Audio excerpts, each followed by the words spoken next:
I'm running Claude Opus 4.8 through my full AI testing protocol. All 10 of the real jobs I actually do, and it just took the top spot on my board. And I came into this wanting to hate it. Here's the honest setup. The last two versions before this, Claude Opus 4.6 and Claude Opus 4.7, the 1 million token ones, the quality dipped a lot for me. I was disappointed for weeks, and that disappointment was coloring my score before I even sat down with 4.8. So this is the redemption test.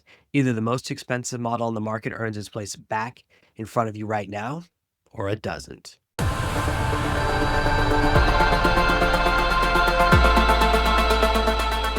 If this is your first video of mine, I test new AI models with the same prompts every time, but only on the skills that actually matter to me. I don't care if a model scores in the 90th percentile on some benchmark.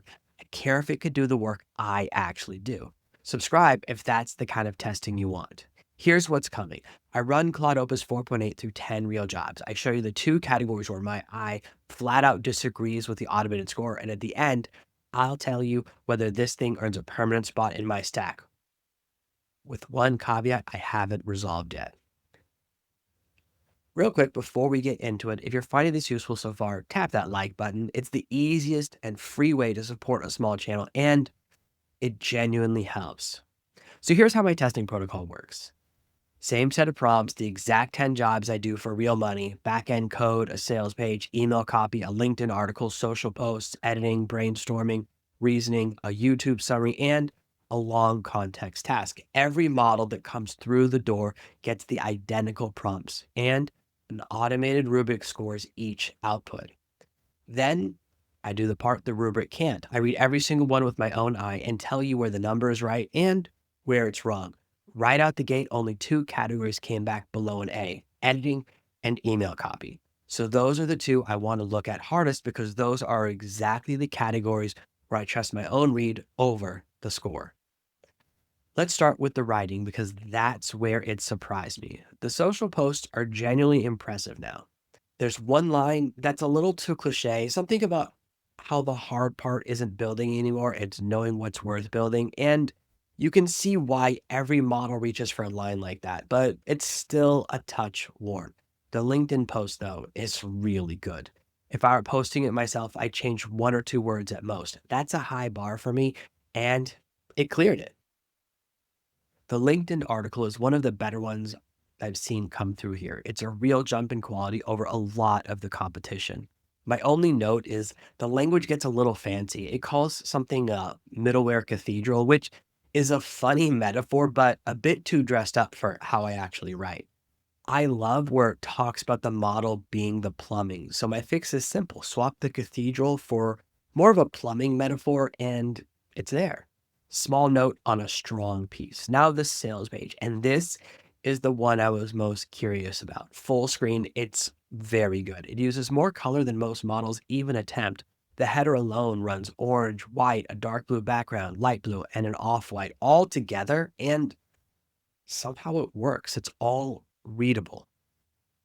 The headlines are the strongest part of the whole thing. There's a 4-part section: trigger, action, filler, output, and it nails the structure, which is exactly where a lot of models fall apart. So far, this is A range work, but I'm not handing it a clean A. The sound familiar section looks like it's hanging. The imagine your life 90 days from now section, it needs a redo. It has bullet points, but they're just not readable.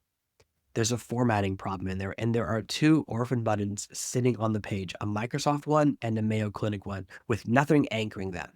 Here's the part that's interesting. One section, the what you get inside automation notification block, is actually weaker in structure than what I saw out of Qwen 3.7 Max, which I covered in a recent video, and you can click the card to watch that video right now. So the top model on my board is not the best in every single room. This is still a sales page I'd use, 2 or 3 fault prompts, and it's an A+, but I'm calling the flaws as I see them. Quick favor before the next part: if there's a model in this category you'd rather I put through the exact same protocol, drop the name below. This is a small channel, so I read and respond to every single comment, and the comment threads in there genuinely shape what I test down the line. Now, here's the heart of it: the two places where this automated score and my own eye part ways. First, email copy. The angle it picked is your messy docs just became viable. And it's a smart one. Organized people have always had the advantage. And the whole point is that now you don't have to be organized for this to work. The email talks about how now you can feed about 10 books worth of context into the model without a problem. And the email on the subject came out very solid. The rubric, however, scored it on the low side. I personally score it higher because this is an email I would actually send. And that's the only thing that matters when I'm testing, when I actually use it. The automated scoring system did ding this email for not having a dollar sign or a price in there. That's a mistake from the rubric because I don't care about that in an email where I'm not selling anything. The call to action in this email is just reply, not purchase. So we don't need to mention the price of anything because I just want you to reply to that email. Second, editing. And this is the lowest score on the whole board. Editing is deeply subjective. What it chose to leave in there were lines like, I've been thinking about this a lot lately and I don't have all the answers here. Those aren't automatically good or bad. They depend on the piece. But reading it as a writer, this is well written, so I actually think this score should be higher as well. And honestly, the sales page, maybe a touch lower. That's the whole tension of this video in one swap. The machine and my trained eye disagree, and on the subjective writing, I trust my eyes. Let me run through the test quickly because they all landed where I'd expect. The backend Python code is a hair below perfect. Other models edge it out by a sliver, but for backend code, this is about as good as you're going to get.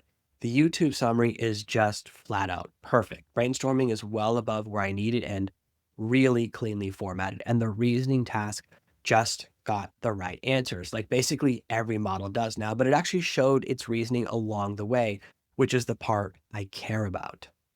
Here's the caveat, and it's a real one.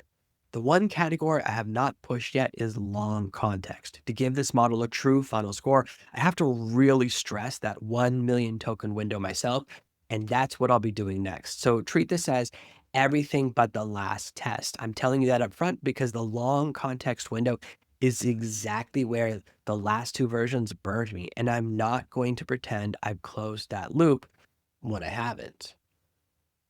So here's where I land. Claude Opus 4.8 took the top spot on my board and it earned it. Not by winning any single category outright, but by never having a real weak spot the way others do. It won me back after weeks of disappointment. There's a reason this is the most expensive model on the market. And for the first time in a while, I can see that reason right here in the work. The honest qualifier stands. The long context stress is still ahead of me, and that one could move the final number. But on everything I put in front of it so far, this is a model I'd add to my stack. If you're choosing a model right now, if you write for a living, email, sales pages, LinkedIn, and you can afford the premium, this is the one I'd reach for, with the understanding that you still read every word before it ships, because that's true of every AI, not just this one. If you're cost sensitive and you only need one or two categories, the per category winners I mentioned will get you there for less. And if Claude Opus 4.7 or the version before it burned you the way it burned me, this is the one that's worth a second look. I hope you found this video useful, interesting, or at least entertaining. Hit subscribe to see more of my videos in your feed, and the bell will notify you every time I post a new one. From the bottom of my heart, thank you for making it all the way to the end, and I'll see you in the next one. Thank you so much for watching one of my videos. Hit the like button, and then I've got a couple of sweet videos that I think you're gonna like. I've got one here and another one over here. You're gonna love them.